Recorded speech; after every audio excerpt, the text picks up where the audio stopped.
ओम शांति। आज है 7 दिसंबर, शिव बाबा की साकार मुरली। सुनते हैं बाबा के मधुर महावाक्य। बाबा कहते हैं, मीठे बच्चे, तुम्हें अच्छे संस्कार धारण कर पतितों को पावन बनाने की सर्विस करनी है। अंधों की लाठी बनना है। प्रश्न, पिछाड़ी के समय कौन सी अवस्था आनी है? उत्तर, पिछाड़ी के समय निरंतर रूहानी यात्रा करते रहेंगे। बैठे बैठे साक्षात्कार होंगे। बाप और वर्षा याद आता रहेगा। वैकुंठ देखते रहेंगे। बस अभी हम यह प्रारब्ध पाएंगे। हर्षित होते रहेंगे, परंतु अच्छा पुरुषार्थ नहीं किया तो पछताना भी पड़ेगा। सजाओं का भी बाबा कहते हैं साक्षात्कार होगा। गीत है, रात की राही थक मत जाना। ओम शांति। यह है रूहानी यात्रा। सबसे जास्ती महत्व इस रूहानी यात्रा का है। यह है ईश्वरीय भाषा अथवा भाषण। तुम भी भाषण करते हो ना?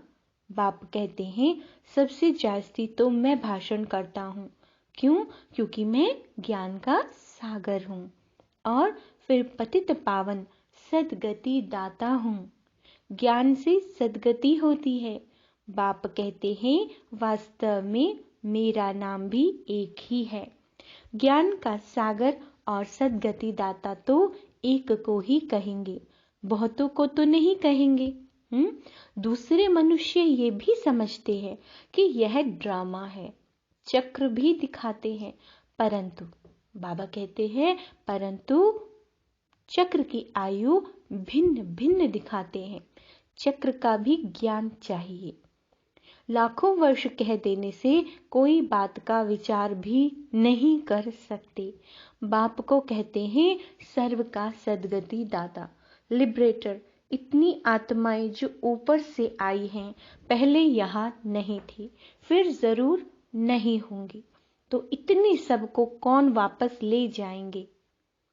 इतने सब आत्माओं को कौन वापस ले जाएंगे? गाइड तो है एक ही, परम पिता परमात्मा। गाइड अर्थात जो आगे रास्ता दिखाता चले। गाते भी हैं पतित पावन। गाइड हैं सर्व का सदगति दाता। गुरु होता ही है गति करने वाला। गुरु को आगे, फॉलोवर्स को पीछे रखा जाता है। गुरु को आगे रखा जाता है और फॉलोवर्स को पीछे रखा जाता है। यहाँ ऐसी बात नहीं है। यहाँ तो बाप कहते हैं, बच्चे तुम आगे चलो। बाबा ने क्या कहा? बच्चे तुम आगे चलो, क्योंकि गौशाला भी है ना। गौओं के पीछे पीछे ग्वाला रहता है। नहीं तो क्या होता है? गौएं इधर उधर चली जाएं। बाप भी पिछाड़ी में रहते हैं। आजकल भगत लोग समझते हैं आगे महात्मा जी हो। आगे कौन हो? भगत लोग क्या कहते हैं कि महात्मा जो हैं वो आगे आगे चले। उनसे आगे जाना बेइज्जती समझते हैं। बाबा कहेंगे, बच्चे तुम आगे हो। बाप को तो पिछाड़ी में सारी नजर रखनी पड़ती है कि कोई खा ना जाए। क्या कहा बाबा ने? बाबा को बहुत नजर रखनी पड़ती है कि कहीं कोई खा ना जाए। मिसाल है ना, शेर रे शेर, परंतु शेर था नहीं। तुम्हारे लिए भी कहते हैं कि यह बीके तो कहती हैं विनाश होगा। क्या कहते हैं बीके? विनाश होगा। होता नहीं है, परंतु बाबा कहते हैं होना तो जरूर है। आगे चलकर मनुष्य समझ जाएंगे बरोबर विनाश का समय है। तुम बच्चे जानते हो विनाश किस लिए है। विनाश किस लिए है ये तुम बच्चे जानते हो। दुनिया को कुछ भी मालूम नहीं है। अच्छा, महाभारत लड़ाई के बाद क्या हुआ? बाबा पूछते हैं, महाभारत लड़ाई के बाद क्या हुआ? किसी को पता नहीं। तुम बच्चे भी नंबरवार पुरुषार्थ अनुसार जानते हो हमको बाबा की मदद है। तुम जानते हो बाबा आया है पतितों को पावन बनाने। तुम बच्चों को भी यह सर्विस कर ऊंचा पद पाना है। पतितों को पावन बनाना है, अंधों की लाठी बनना है। रास्ता बताया जाता है अल्फ और बे का। बस फिर पढ़ाई बहुत सहज है। झाड़ बाबा कहते हैं सामने खड़ा है। त्रिमूर्ति और नंबर 1 है शिव के साथ। त्रिमूर्ति मशहूर है, शिव परमात्मा तो उनसे भी उच्च है। वह तो फिर भी सूक्ष्म है, उनसे उच्च है परमात्मा, परंतु उनका नाम, रूप, देश, काल कुछ भी नहीं जानते। तुम बच्चे भी पहले नहीं जानते थे। दिन प्रतिदिन सब कुछ समझाया जा रहा है। अभी तुम समझ चुके हो, हम आत्मा हैं, संस्कार आत्मा में भरते हैं। संस्कार किस में भरते हैं? आत्मा में। इस समय अच्छे संस्कार बहुत कम हैं, बाकी हैं बुरे गिरने के संस्कार। इस समय कोई के भी अच्छे संस्कार नहीं कहेंगे, जबकि है ही रावण राज्य। बाबा ने कहा, मायावी दुनिया में भी कोई अच्छे कोई बुरे तो होते ही हैं। कोई पाप करते होंगे तो कहेंगे इनके संस्कार अच्छे नहीं हैं। किसके? जो पाप करती आत्माएं। बुरे संस्कार वाले अच्छे संस्कार वाले देवताओं के आगे जाकर उनकी महिमा गाते हैं। भारत बिल्कुल अच्छे संस्कार वाला था, अब बुरे संस्कार वाला है। मनुष्यों को यह भी पता नहीं। बाप समझाते हैं, जो ऊपर से नई आत्माएं आती हैं, पहले अच्छे संस्कार वाली होती हैं, फिर बुरी हो जाती हैं। फिर उन्हों को बाबा कहते हैं, फिर उन्हों को ही तमो प्रधान से सतो प्रधान जरूर होना है। भारत के ही चित्र सामने हैं। बुरे संस्कार वाले बैठ देवताओं का वर्णन करते हैं, क्योंकि वह है दैवी गुण वाले, यह है असुरी गुण वाले। समझते भी है विकारों में जाना असुरी स्वभाव है, इसीलिए सन्यासी भाग जाते हैं। फिर कहते हैं, मैं फलाना सन्यासी का फॉलोवर्स हूं, परंतु सब तो फॉलो नहीं करते। बाबा कहते हैं, तुम जानते हो यह देवी देवता पवित्र प्रवृत्ति मार्ग वाले थे। कौन थे? देवता पवित्र प्रवृत्ति मार्ग के, वही अब अपवित्र बने हैं। बाप समझाते हैं, क्या समझाते हैं? बच्चे, तुमने पूरे 84 जन्म लिए हैं। देवी दुनिया और असुरी दुनिया गाई जाती है। अभी तुम समझते हो, रावण के कारण ही इतना दुख हुआ है। बाप सम्मुख समझाते हैं, तुम ही पूज्य थे, सो अब पुजारी बने हो, फिर मैं आकर तुम्हें पूज्य बनाता हूँ। बाप तो सदा पूज्य है, ब्रह्मा को एवर पूज्य नहीं कहेंगे। एवर पूज्य एक ही बाप हैं, जो कहते हैं मैं आकर तुमको 21 जन्मों के लिए पूज्य बनाता हूँ। बाबा हमें कितने जन्मों के लिए पूज्य बना रहे हैं? 21 जन्म के लिए। बहुत ढेर के ढेर देवियां हैं। तुम बहुतों ने मिलकर भारत को पावन बनाया है। अब तुम्हारी बुद्धि में फर्स्ट क्लास नॉलेज है। क्या है? First class knowledge. क्या नॉलेज है? कि सृष्टि चक्र कैसे फिरता है। बाप ही सारा राज समझाकर अपने साथ रूहानी यात्रा पर ले जाते हैं। वह है स्पिरिचुअल फादर। क्या है? स्पिरिचुअल फादर, आत्माओं का बाप। उनकी ही महिमा गाते हैं, हे पतित पावन आओ। बहुत मनुष्य समझते हैं कि आत्मा पतित होती है, कई फिर नहीं भी समझते। बुरे व अच्छी संस्कार आत्मा में ही है, आत्मा ही दुख उठाती है। तो बाप समझाते हैं, बच्चे सर्विस करो, पाप आत्माओं को पावन पुण्य आत्मा बनाओ। भारत का गायन है कि भारत जैसा पुण्य आत्मा कोई नहीं। शिव पर बलि भी भारत में चढ़ाते हैं, परंतु अर्थ नहीं समझते। समझते हैं हम शिवपुरी मुक्ति धाम में चले जाएंगे। बाबा कहते हैं, ऐसे नहीं कि सेकंड में उन्हों को मुक्ति मिलेगी। हाँ, जो पाप किए हैं उनसे मुक्ति मिलती है, बाकी वापस स्वीट होम में कोई जा नहीं सकते। स्वीट होम है माता पिता का घर। मनुष्य तो कुछ भी नहीं जानते, अंधश्रद्धा से सिर्फ ईश्वर कह देते हैं। जब ईश्वर एक है, फिर माता पिता क्यों कहते हो? जब ईश्वर एक है तो बाबा कहते हैं माता पिता क्यों कहते हो? वह है रचता, तो जरूर माता भी होगी ना। नहीं तो रचना कैसे हो? तुम मात पिता हम बालक तेरे। तो बालक जिस्मानी ठहरे ना। शिव बाबा ब्रह्मा मुख द्वारा, अंडरलाइन, शिव बाबा ब्रह्मा बाबा के मुख द्वारा तुमको अपना बनाते हैं। इनमें प्रवेश कर, किसमें? ब्रह्मा बाबा में अडॉप्ट करते हैं। अभी तुम बाप द्वारा सम्मुख सुन रहे हो, फिर 5000 वर्ष के बाद सुनेंगे। अभी जो तुम लिख रहे हो वह सब खत्म हो जाएगा। फिर ये सब बातें बताएगा कौन?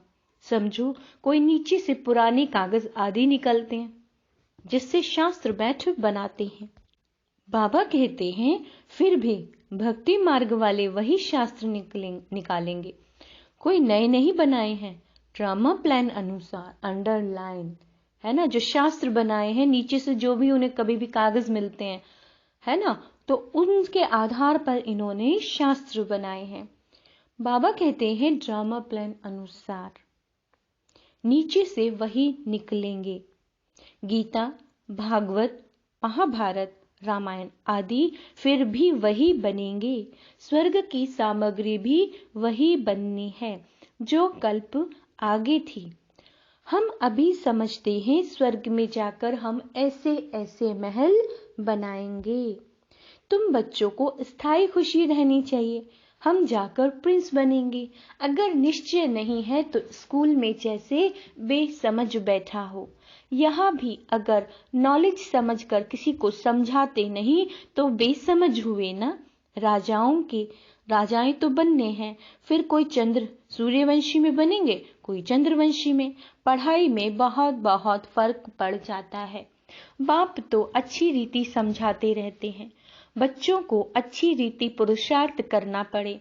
बाप और क्या करेंगे? समझाएंगे। बाबा कहते रूहानी यात्रा पर रहो। और कुछ नहीं समझ सकते हो तो चित्रों पर समझाओ। यह भी देखते हो जिनको समझाते हैं वह तीखे हो जाते हैं, और धर्म वाले भी आते हैं, और धर्म वाले भी। बाबा ने साक्षात्कार तो पहले ही कराए हैं कि यह इब्राहिम, बौद्ध, क्राइस्ट भी आएंगे। कौन कौन आएंगे? इब्राहिम, बौद्ध, क्राइस्ट भी इस ज्ञान को लेंगे। यह सब समझने की बातें बिल्कुल ही सहज हैं। सृष्टि चक्र को समझना बहुत सहज है। मुश्किल बात है बाप की याद में रहना, पवित्र भी बन जाए। डिफिकल्ट है रूहानी यात्रा जिसमें थक जाते हैं। अगर सारा दिन याद ठहर जाए फिर तो कर्मातीत अवस्था हो जाए। अंडरलाइन, क्या कहा बाबा ने? अगर सारा दिन ही बाबा की याद है और कुछ याद ही ना आए तो क्या हो जाएगा? कर्मातीत अवस्था। बाबा कहते हैं स्कूल में पास तो सब होंगे, जब रिजल्ट निकलेगी मुख्य है रूहानी यात्रा की बात। बाबा ने क्या कहा? मुख्य है रूहानी यात्रा की बात। रूहानी यात्रा, यह अक्षर बहुत अच्छा है। योग में ही मेहनत है। अंडरलाइन।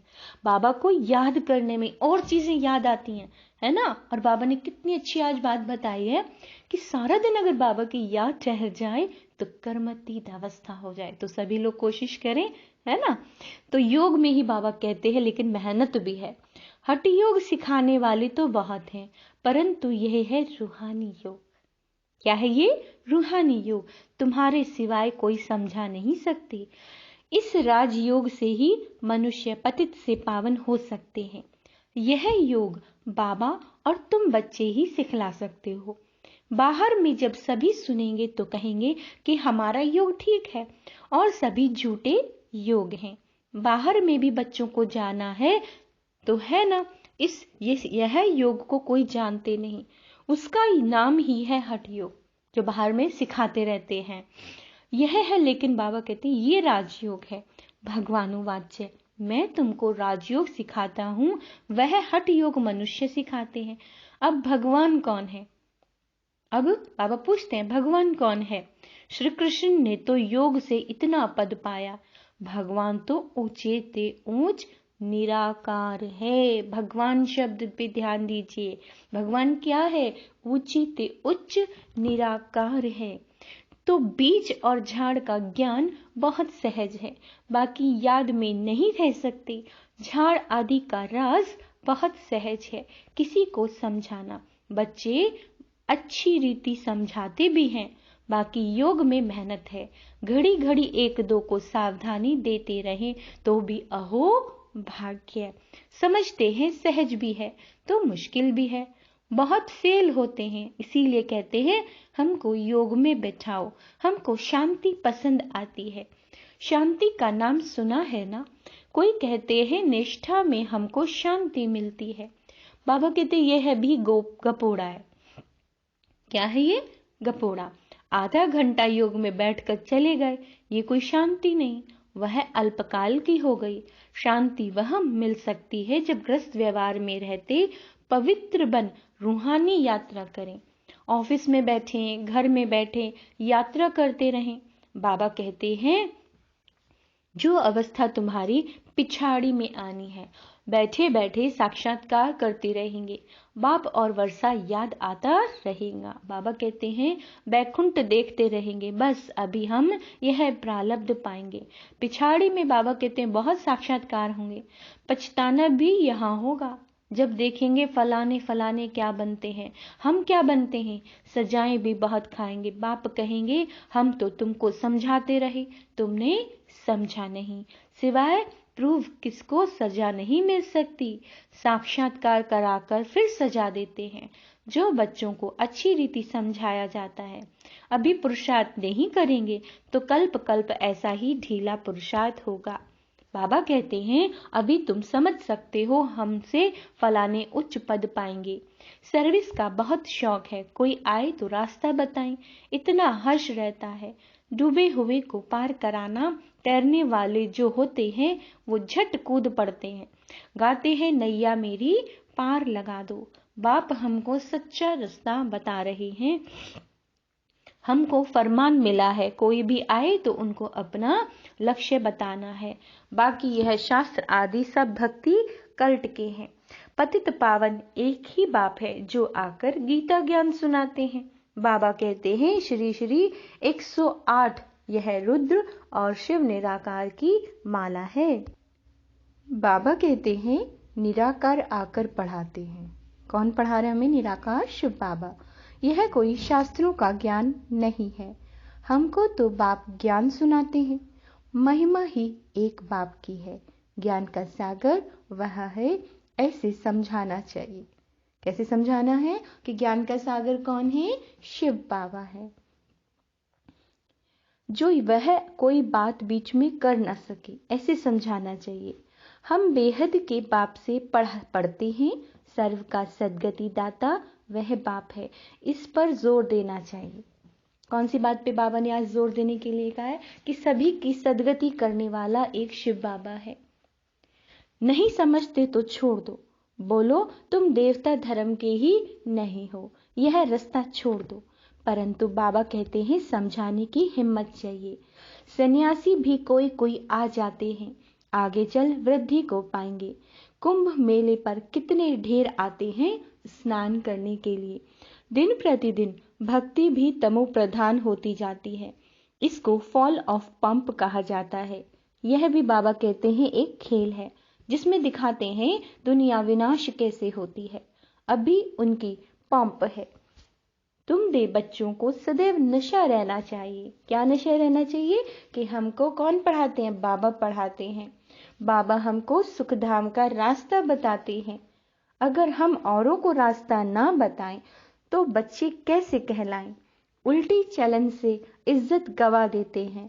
बहुत बच्चे समझते हैं हम पाप करते हैं, बाप को मालूम थोड़े ही पड़ता है। बाबा कहते अरे भक्ति मार्ग में भी मुझे सब मालूम पड़ता है, तब तो तुमको फल मिलता है।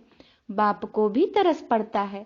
बच्चे अभी तक छिपा कर भूले करते रहते हैं, समझते नहीं हैं।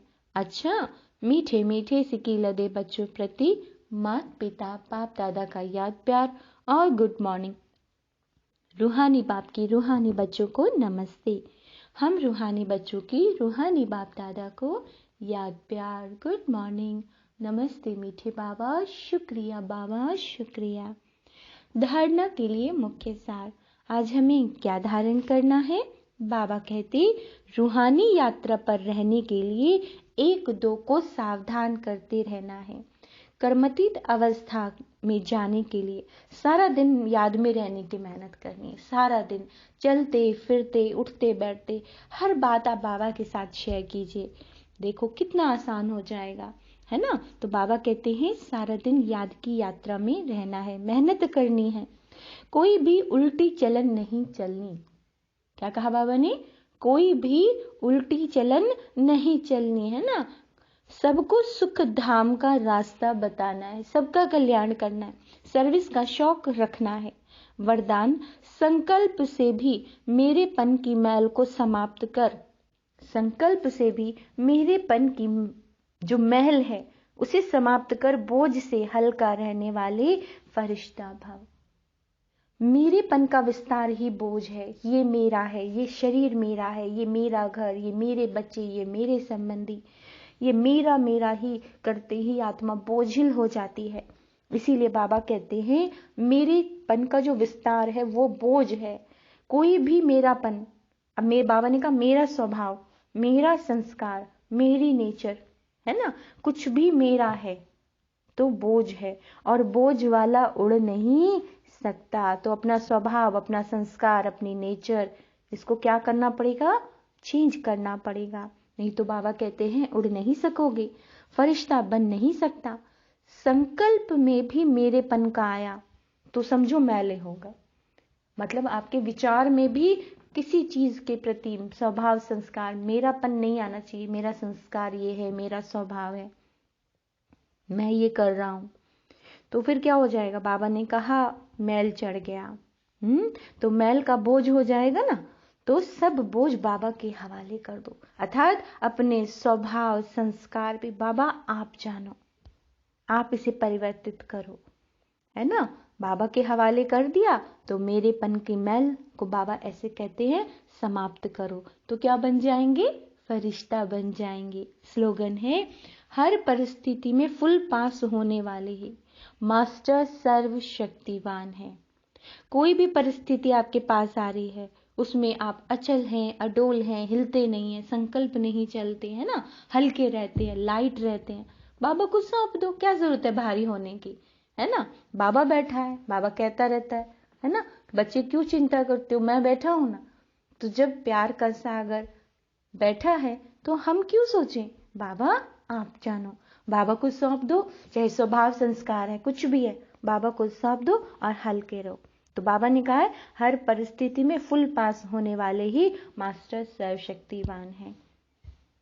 बाबा है तो कोई परिस्थिति आएगी नहीं, है ना। कब आके चली जाएगी आपको पता भी नहीं चलेगा। तो निश्चय बुद्धि बहुत होना जरूरी है। बाबा पे संपूर्ण निश्चय, संपूर्ण समर्पण भाव।